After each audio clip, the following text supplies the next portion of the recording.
The rusted hulk of our car sputtered its last breaths on the overgrown road leading to Willow Hill.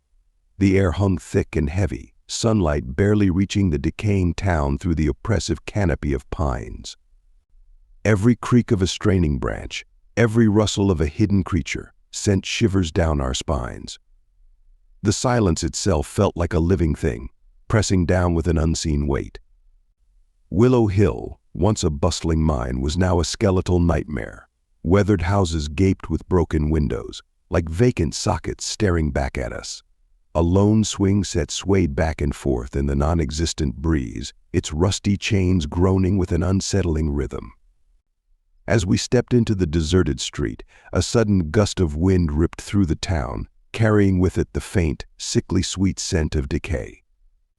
The central square held the town's heart, a gaping mine shaft, its entrance a jagged scar in the earth. Local legends spoke of a cave in that swallowed the miners whole, but whispers from dusty taverns hinted at something darker. An entity, they claimed, awakened from its slumber deep within the earth, feeding on the miners' souls before turning on the town itself. An icy hand gripped my heart as we approached the shaft. An unnatural cold emanated from the inky blackness, prickling our skin and making the air feel thick and heavy. As we peered down, a flicker of movement caught our eye. A shape, barely discernible in the darkness, shifted and writhed. Then the whispers started. Disembodied voices filled the air, a cacophony of anguish and despair that chilled us to the bone. They spoke of betrayal, of darkness, of a hunger never satiated. Panic clawed at our throats as the faint light revealed twisted, skeletal figures emerging from the shaft. Their eyes, hollow pits of darkness, locked onto us. We stumbled back, the whispers swelling into a terrifying scream that vibrated our very bones. The ground beneath our feet began to tremble, a low rumble emanating from the depths of the earth. Frantic, we fled through the deserted streets. The ghosts of the miners pursued us, their wails echoing through the empty houses. The shadows seemed to writhe and twist, forming grotesque shapes that reached out for us.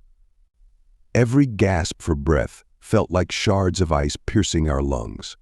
Finally, bursting through the overgrown border of the town, we collapsed onto the road, lungs burning.